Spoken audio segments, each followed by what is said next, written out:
Hey everyone, how you all doing? Welcome back to my channel. I am so excited because today I'm going to be talking about all of my favorite books of 2023. This is always one of my absolute favorite videos to film, and I'm particularly excited about it this year because I had such a phenomenal reading year. I found that in the past few years, creating the list for this video has been so difficult, and I don't fully know why, but this year it was difficult for an entirely different reason, and that's simply because I read so many amazing books. So normally I try to narrow down my favorites to a top 10, but that was just proving to be too difficult this year. So I technically have a top 12, but I'm kind of combining two of the books because they're by the same author, and I do try to only have one book per author on these lists. So I'm breaking the rules just a little bit, but I'm counting it kind of as one book. So I kind of have a top 11, top 12 favorite books of the year, but I also have quite a few honorable mentions that I'm going to go through in the beginning here because, like I said, I just read so many amazing books and had such a good reading year that I want to talk about everything with you all. Also, I was not filming wrap-ups this year, and so I feel like unless I filmed a reading vlog for it, you might not know that I've read some of these books. So I'm really excited to talk about all of these with you. So let's just get started with my honorable mentions. I probably have too many honorable mentions, but the first one is the A Good Girl's Guide to Murder series by Holly Jackson. I couldn't pick an absolute favorite from the series, but I read the whole series this year, and so I thought I would just mention them all together. I listened to all three of the books via audiobook, and it was such an enjoyable experience. I do think if I had to sit down and actually pick a favorite, it would be the first book, just because it's the start of it all. But I also really enjoyed the last book. The last book was different than the first two, but it was so interesting, and if you've read it, you know what I'm talking about. But I just love the characters so much. Pippa and Ravi, they have my whole heart, and I thoroughly enjoyed reading their stories, and I'm sad that it's over now, but I loved it so much, and it was definitely one of the standout series for me this year. The next honorable mention, which is another full series because I also cannot really pick a favorite from it, but it is the Lockwood & Co. series by Jonathan Stroud. This is a middle grade series that I read because of the Netflix adaptation that came out at the beginning of the year, and I'm still not okay that they canceled the show. But at least there's a 5-book series where I can read the entire story because the show only follows the first 2 books. So there's 3 books of new content that we didn't get to see, and it was just so much fun. I think if I had to pick a favorite, I don't know, I read them so long ago. I think I remember really enjoying the last book, maybe even the last 2 books. I honestly don't know, but it was also really fun to read the first 2 books and see just how close it actually was to the show. Definitely one of the most accurate book adaptations I've ever seen. I loved this series so much, and if you've not checked it out yet, I definitely recommend it. It was just so good. And the next one is the last one that I don't have a physical copy for. I do own it, but it's in storage currently, but that is Imogen, obviously, by Becky Albertalli. Now, when I first read this, I did think it was going to be on my favorites of the year video, and it's so close. All of these honorable mentions are so close to being officially on the list. But since I read it so long ago, and I also read it in a month where I was reading so many amazing books. I read it in May, and that was my best reading month quality wise. I was just reading so many books and so many YA contemporaries, but they're all kind of hard to differentiate. So I know that I absolutely adored this book, and I know that I really loved all the conversations that were being brought up in it. It was very much so inspired by Becky Albertalli's own experiences with being forced to come out and all of the backlash with that, and being bisexual and everything that comes with that specifically. It was just a really phenomenal book. I love Becky Albertalli. I've yet to dislike one of her books, so I knew that I had to mention this book to some capacity. I also read this book during my 24-hour readathon challenge, where I was setting a timer and only putting the timer on when I was reading, just to see how many books I could actually read in a 24-hour span. So I'll definitely link all of the videos that I talk about today where I've read some of these books in the description, so you guys can go check them out if you haven't seen them yet. That was my favorite video I think I've made this entire year, and I read so many amazing books. Some of the books in my favorites that I'm going to talk about in a minute were also from that video. It was just phenomenal reading year. But yeah, I loved Imogen, obviously. So the next one is You With a View by Jessica Joyce. This is an adult romance that, again, so close to being on my favorites list. And honestly, with most of my honorable mentions, I cannot tell you why they aren't on my favorites list. It's just always kind of like a gut feeling that I get every year when I'm compiling the list. So this one, like I said, could very well be on my favorites list. And the more I think about it, like, I definitely could have put it on the list, but like I said, I do try to keep the list rather small. But I annotated this book, as you can see, absolutely chock full. It's always so hard to show you annotations because I always just flip to pages that have nothing on it. There you go, there's a highly annotated page. I had so much fun reading this book. It's an emotional story because it deals a lot with grief of a grandparent, and it's kind of like a whole journey that is centered around that grief. And it was also really emotional for me to read because I was reading it with my own grandma sitting in the same room as me. We were looking after her for the entire month of August when I read this book, and so I was reading it with her literally sitting across from me, and all of the passages about her grandma and her connection with her and her love for her and also her grief about her passing was just like really hitting me extra hard because my own grandma was sitting right next to me, and I was like, this is crazy because I love her so much. And it was just a very emotional time. But the romance in this was also really great. It's basically like enemies to lovers, like high school enemies to lovers. If you've not yet read this book, I recommend it. Obviously I recommend all of these books, but this was such a good like adventure road trip kind of story. But again, trigger warning for death of a grandparent because it is quite emotional. But yeah, if my annotations don't give it away, I adored this book. The next honorable mention is Heartstopper Volume 5 by Alice Oseman. I read this in the tail end of 2023. I adore the Heartstopper graphic novel series, as I feel like most people do, and this was the newest volume that came out in December, and I loved it. I loved this so much, but I didn't feel right putting it on the list and like taking like a full-length novel out of the running to put this one in there. But obviously I had to mention it. I think this is now one of my favorite volumes. Maybe. I feel like that's like a bold statement because it's so hard to pick a favorite, but I think this might be one of my favorites in the series thus far. I just feel like this struck the absolute perfect balance between mental health struggles and everything that was kind of like really at the forefront of the previous volume, while balancing it really well with the romance elements and them taking the next step in their relationship, Nick and Charlie. So I definitely had to mention this one. This next book also definitely could have made it onto the list. Again, so close. I actually read it twice this year. I read the ARC for it when I received that from Scholastic, and then I reread it for the Besties in Books book club that I have with my friend Alyssa, and that is The Odds by Lindsay Puckett. This is another middle grade novel, and again, I don't know why it's not on my favorites. It's just, I don't know, it's a gut feeling, but I adored this book. Lindsay Puckett is going to become one of my favorite middle grade authors, I can already tell. But I adore Lindsay Puckett's writing and her humor and her characters, and there was a plot twist at the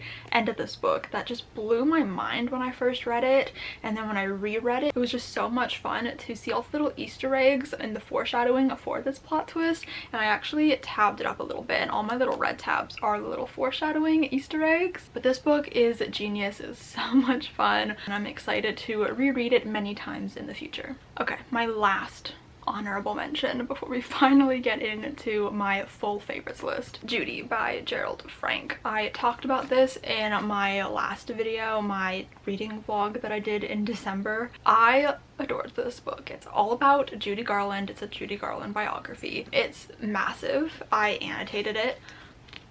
Again, so hard to show annotations, but I annotated it pretty heavily. But I love Judy Garland. The Wizard of Oz is one of my favorite movies, and so being able to read an entire biography about her life, learning more about her as a person, but also learning more about her as a performer as well, but primarily as a person, was so magical. And I feel honored that, you know, her story was shared with the world in this way. And I just, I love this book so much, and Judy Garland is my current hyperfixation. I'm obsessed with her. But yeah, I loved this book so much. I had to mention it in this video. Okay, so now we can finally get into my official favorite books of 2023. Just so you know, these are in no particular order. These are just all the books that I loved in 2023 in no particular order. So starting with Josh and Hazel's Guide to Not Dating by Christina Lauren. I adored this book. I also read this in my last reading vlog, and I loved this book so much. I fangirled over it so hard and so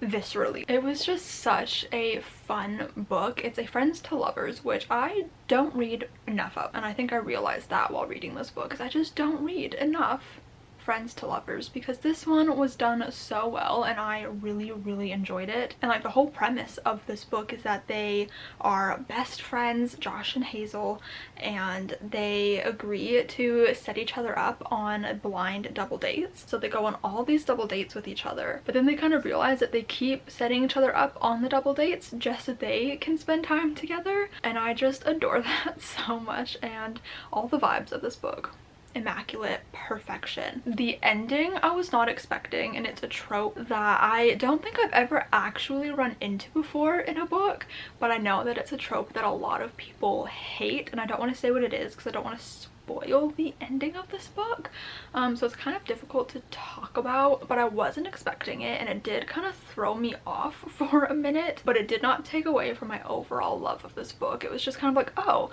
I've never run into this before. I've never really thought about how I would feel about this trope. So now I'm just kind of confused.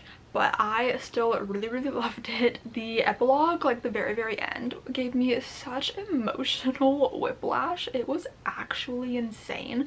I was like going, what? Every 2 seconds. It was so wild. But I adored this book. I love Christina Lauren, so I was really happy to read another one of their books. And yeah, it was just so much fun. I enjoyed every second of reading this book. The next book is The 7 Year Slip by Ashley Poston. Her debut adult romance, The Dead Romantics, came out last year and was also one of my favorites of last year, so it doesn't really surprise me that this book made it on to this year's list.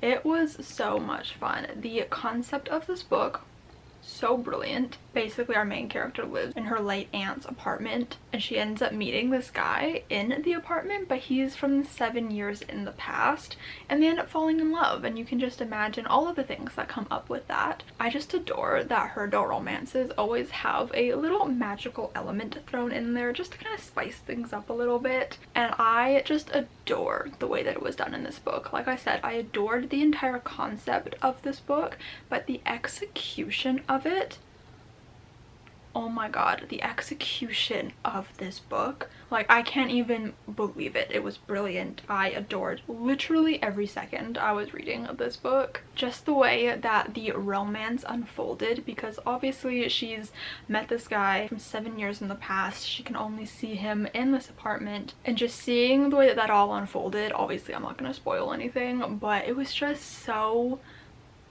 clever and brilliant, and this book just felt really unique, really fun, and it's definitely a book that I want to reread in the future. The next book, I don't have a copy with me because it is in storage, and that breaks my heart because I just love holding up books, but it is Chain of Thorns by Cassandra Clare. Now, I know that a lot of people were disappointed with this book, and all of their reasonings for that are completely valid, okay? And I see them, I understand them, I respect them. But personally, I adored this book and I ate it up. I just adored this book. This is, I think, my favorite Shadowhunters series, which is wild because there are so many and I love them all so dearly. But I genuinely do think that this one is my favorite, and I didn't even notice all of the problems with this final book until after I finished it and I started seeing all the reviews and seeing how all my friends felt about it, because while I was reading I was just so into it and I had no critical thinking going on at all, okay? I was just along for the ride. Whatever Cassandra Clare wanted to give me, I was there for, and I was just so wrapped up in these characters in the story that no thoughts up in this brain whatsoever. So while I do understand people's criticisms with this book, I am not letting them affect how I felt in the moment while reading this book, because it was just such a fun experience. Fun might not be the right word there because this book was definitely heartbreaking and I sobbed while reading this book, and I sent pictures to some of my friends of my reactions from this book because I was just a mess, like a certified mess. I genuinely think that this, again, is a bold statement, but I honestly think I am the most emotionally invested in this cast of characters out of the entire Shadowhunter world. Again, crazy to say because I'm emotionally attached to literally every single cast of characters in this world, but there's just something about these kids that I just adore. All the relationships, their friendships, their connections, I adore them so much, and this book blew my mind. I don't know what to tell you. Like, I'm just really happy that I am of probably the small majority of people. I haven't actually looked at reviews in a long time, but I am probably of a small majority of people who adored this book, and I'm so happy about that because there's nothing worse than being disappointed by a book that you're really excited for and that you've been anticipating for years. I'm just really grateful that I loved every second of it, and I'm hoping that I'll feel the same when I eventually reread it because obviously I do know the problems with it now and how messy this book actually kind of is, but I'm hoping that my emotionally attached heart will just breeze over all those problems when I reread it because I just loved this book so much, and I'm honestly so sad that it's over and that we're never gonna see these characters again. Stop. Stop. I have not thought that thought in a minute, and now I'm sad all over again.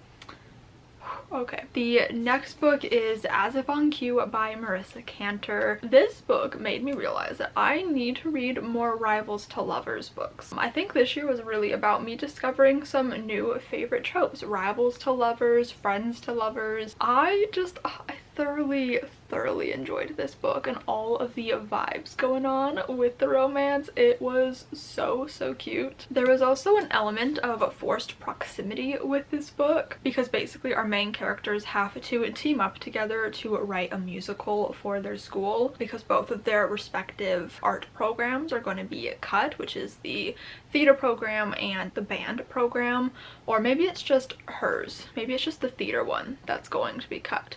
But she like fights for it, and then they end up being like, okay, like you guys should just write a musical then so you can keep both of your programs. I think that's what's going on. My memory is the worst, but those vibes were so much fun because it was not what either of them really wanted to do, but it was a compromise that they had to make and work through it together, and I just really loved all of the vibes with this book. The love interest, what's his name, Reed, is really close with our main character Natalie's dad, which is a huge like tension point for Natalie and a big part of the reason why she doesn't like Reed, and that was so much fun to read about. And I just have to say that the first kiss scene in this book is one of my favorites that I have ever read, and I recently just like flipped back through to find it and I reread it, and it's so good. I think because like in the moment it was like a little unexpected.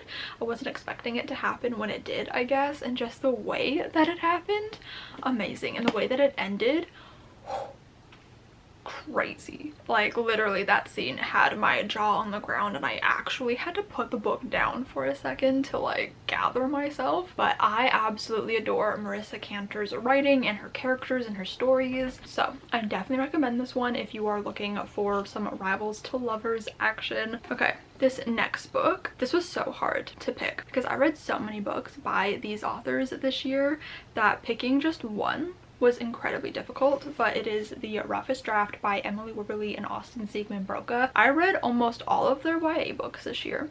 I read this one and I read their other adult romance, Do I Know You, and all of them were favorites. Okay, every single one is a favorite. I just need y'all to know that. But this is the one that I decided to officially put in my favorites list because it was just, oh my god, it was something so special. If you know anything about me, you know that I love, like actually adore with my entire heart reading books about book lovers or writers specifically, and this one's really fun because it's about a set of co-authors, which is fun in and of itself because the authors of this book are co-authors who are married, and I just love them. So that was already like a fun element, and you know that they're kind of writing a little bit from experience, at least on that front. But there's just so much going on in this book because the main characters, Katrina and Nathan, co-wrote a book together. It was huge. It did so well, and then they had a bit of a falling out and they never finished doing their second book that they're contracted for. And so this whole book is about them having to get together to write this book that they're contracted to write, and it was so much fun to see it all unfold. And I believe we also get a dual timeline in this book, so we see what it was like while they were writing the first book, so it also leads up to seeing them falling out, and the whole book you just want to know what really happened between them. But yeah, it was just a lot of fun to see their old dynamic with their new dynamic and kind of how they fell apart. And also I just love reading books about writers. It was just a lot of fun. The next book is Excuse Me While I Ugly Cry by Joya Goffany. This one's gonna be a little bit hard to talk about just because I read it all the way back in January. So I read this book almost a year ago because I think I read it at the end of January, and it was the very first Best Season Books book club pick of 2023, and it was such a good way to start 2023 off with because we all adored it. We all had so much fun reading it, and it is now one of my all-time favorite YA contemporaries, and it has taken all of my willpower not to reread it a million times because I definitely wanted to reread it the second that I was finished reading it the first time, which is always a good sign. But this book, oh my god, I don't even know how to speak about it because it's been so long, and I meant to rewatch our live show before filming this video so I could refresh my memory, but I did not do that, so we're just going off of my very, very bad memory here. I love books that have list elements in them, and this one has a lot of lists, and the whole plot is based around our main character writing all of these lists to kind of organize her life until one day they get out, somebody finds them, and they start blackmailing her with them, and she has to complete things off of this one particular list that I can't remember what it was for. But then Carter helps her with the list because he's kind of the reason why the list got out. He's kind of responsible for it, so he wants to help her out with this. And the romance that ensues because of these lists and because he's helping her with them was so good. Like, Carter is now one of my all-time favorite YA book love interests, and I need to reread this book, and I'm gonna reread it I think in February because I just need to remember all of the little details and all of the little scenes that I loved, because I do have the memory of a goldfish. Okay, so this next book I'm sure you've seen a lot in favorite books of 2023 videos. I know I've seen it I think in almost every video I have watched, and that is Happy Place by Emily Henry. Emily Henry never ever disappoints. At least she never disappoints me. But this one, okay, every time I read a new Emily Henry book, I never know where it like lies in my ranking, okay? Because originally my ranking before this book came out was beach read, book lovers, people we meet on vacation. And now that this one's out, I think it's beat book lovers. And I think it's honestly like almost tied with beach read, which is just absolutely wild to think about. But I loved this book so much. Now, if you know me and you know my favorite tropes, then you will know why I loved this book so much, because two of my absolute favorite tropes, like probably my top two favorite tropes, is the fake dating trope and second chance romances. This book has them both, so we are basically following these two exes who decide to fake date because they haven't told their best friends that they've broken up, and they don't want to ruin this like last summer vacation that they're having with each other. Circumstances lead them to not want to ruin this vacation for anybody, and so they decide to fake date and pretend to all their friends that they are still together, and that just obviously brings up so many feelings. And this book was so emotional, and it like really hit me in all of my feels. Like, it made me feel literally everything, and I have not stopped thinking about this book since I first read it. And I've also really had to stop myself from rereading it a million times, and I definitely will be rereading it this year at least once because I just want to re-experience Harriet. Yeah, Harriet and Wynne. I loved them so much, and their relationship was just one of my absolute favorites that I've read from. Obviously, if this book has like made it to the top of my Emily Henry ranking. What I always love about Emily Henry books is that they are romance books and they are cute and adorable, but they also have like harder topics in them. The characters are usually going through some hard things, dealing with some traumas, or just like dealing with hard stuff. And her books are always emotional and heartwarming and adorable, and it's just, I love that so much. Like, this isn't just like a silly, goofy, cute romance. It has like more depth to it, and those are always my favorite kinds of romances. There was no way that this book was not going to be on my favorites of the year list because it just has every element that I love in romance books. The next book is Cut Loose by Ali Stroker and Stacey David Dowitz. This is the companion novel to The Chance to Fly, which was one of my top favorite books of last year. They're just such adorable little books. These like little 11-12-year-olds putting on little musical theater productions. It's just so cute. I reread The Chance to Fly before getting into this one just to refamiliarize myself with everything, and I love these characters like you wouldn't even believe. Okay, I love them so much. And what I especially loved about this book was seeing our main character Nat navigate a new school and all of the problems that come up with that. I think that Ali Stroker and Stacey David Dowitz just really understand kids and what it feels like to be 11-12 years old, and I feel like they really do connect with their inner child while they're writing because it just feels so real and so authentic. And the things that Nat and her friends experience in this book, I remember experiencing, and I remember feeling the same way or something similar. We deal with like first loves, like first little like kid love, and it's so cute. We deal with like going to a new school and like not really knowing where you fit in, because in the first book it's summer, and so we really just see her with her theater people, and in this book we see her with a lot of other kids who don't know her from the summer and who don't know anything about her. And I just absolutely adore Nat and the further character development we got from her in this book. I could honestly read so many books about these characters, but I think this is the last book. It was just so much fun watching them put on Footloose. I just really adore this book, and I think that it does not get enough hype. I think more people need to read these books and adore them because they're just so precious, and it is my mission in life to make everybody read this series. Like, the second I found out about this book, I knew that it was going to be on this list. Like, there was just no way it wasn't going to be. I love it so much. Plus this cover, stunning, and the spine and the spines of the books together. Stop. I could cry. If you've been on my channel at all or been on any of my social medias this year, I feel like the last few books here will be no surprise whatsoever. But the next book is The Library of Shadows by Rachel Moore. This book came out, I think, in September, but I had read it 2 times previous to it coming out because I am friends with the author. So I think I read it back in 2021, and then I read an updated version in 2022. So this was my first time reading the final print copy, and I love this book so much. Like, you have no idea how much I adore this book. I annotated it. I also colored the pages gold, which I just love, but I tabbed it so much, annotated it. Again, so hard to show annotations, it never goes to the really annotated pages, but I just had so much fun annotating this book and reading it for the 3rd time. If you've not heard of this book, you are missing out. It's a ghost rom-com set primarily in a boarding school library. The writing in this book is one of my favorite things about it. Rachel is just so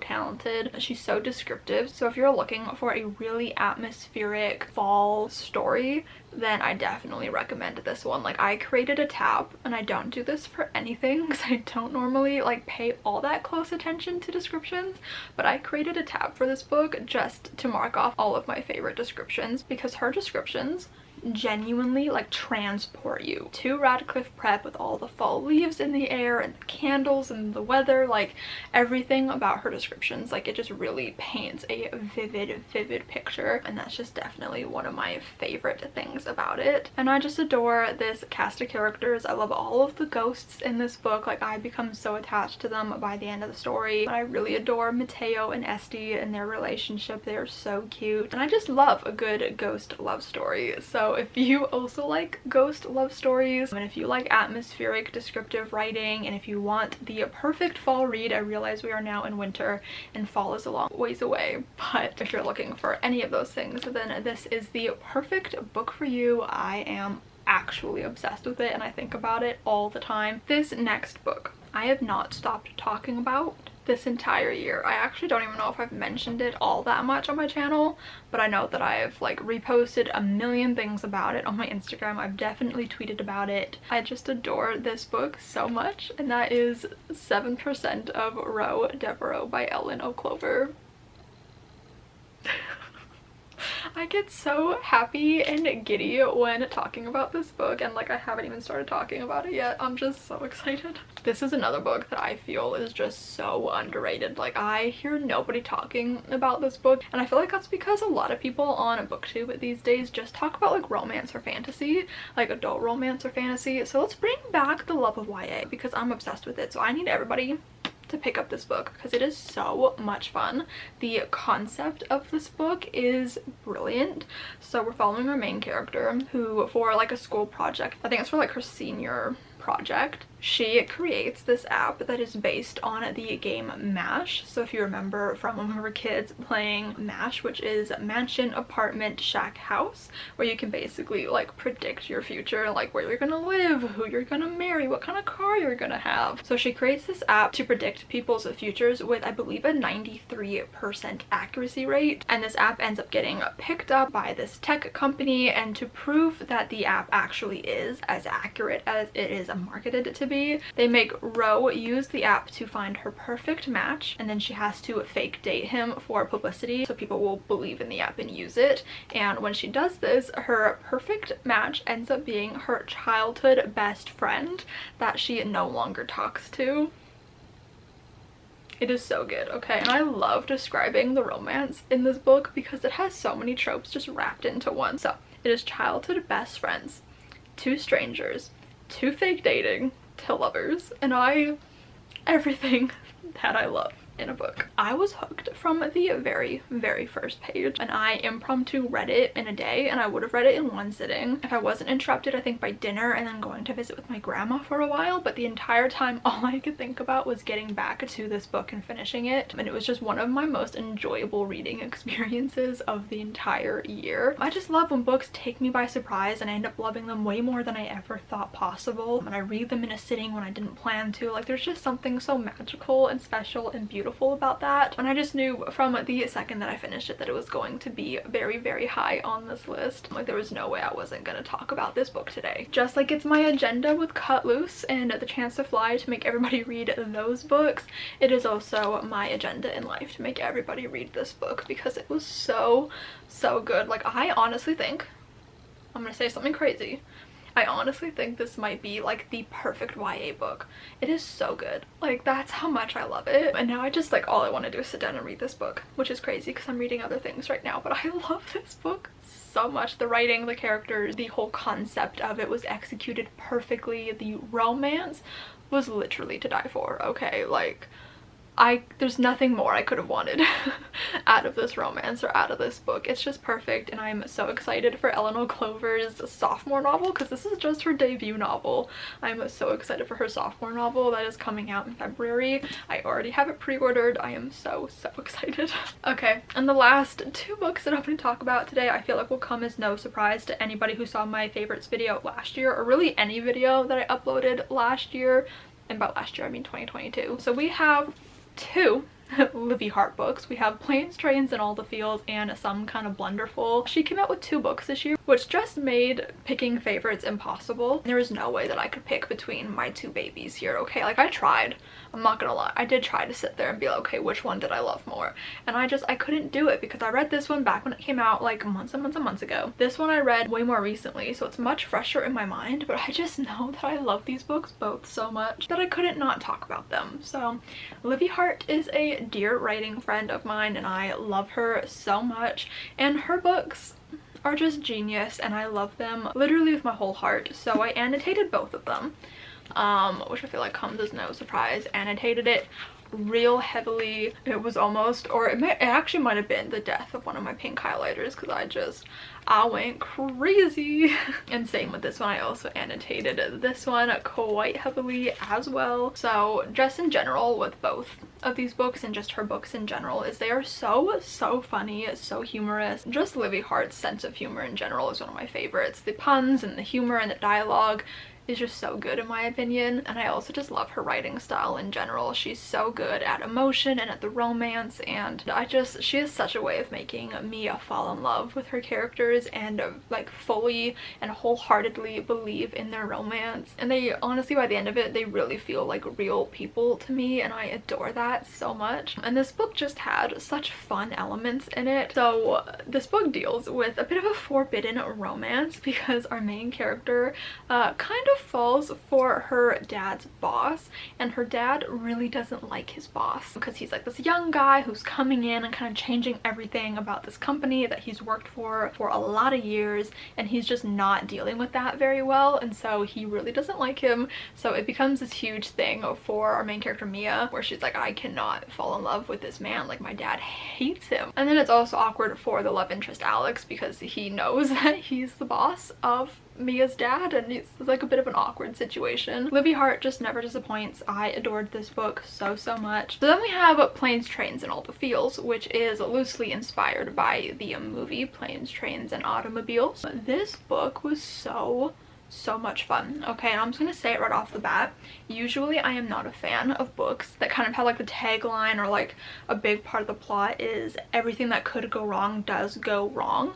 Normally I'm not a fan of that because I think it's just like a little bit too much, but it was done so well in this book, and especially knowing that it was inspired by Planes, Trains, and Automobiles and knowing the plot of that movie. I watched it in preparation for this book because I'd never seen it before. I honestly was just so excited the entire time while reading to see how things were going to get messed up for them, how their travel was going to be messed up, and I was just really excited to experience the journey alongside them. And obviously like the whole thing is that they're strangers when they meet in the airport, and they become reluctant travel companions, and it was just really beautiful to see their connection grow and blossom, and to see them actually come to like each other and like each other's company. I honestly think that this book is just rom-com gold. Like I would love to see this turned into a movie. I would love to see all of her books turn into a movie, let's be real here. To see her love interests on the screen, I fear I would never recover. So definitely recommend picking both of these books up if you have not yet already. Livy Hart has 100% become a favorite rom-com author for me, and I love her dearly. So I do recommend checking out her books because they are just so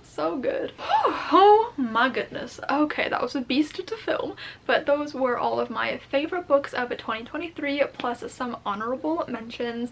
I hope you guys enjoyed this video. If you did, make sure to give it a huge thumbs up. Comment down below and tell me what some of your favorite books of 2023 were. I'd love to know. Also let me know if you've read any of these books and if they were also favorites. Subscribe if you have not yet already, and I'll see you guys next time. Bye!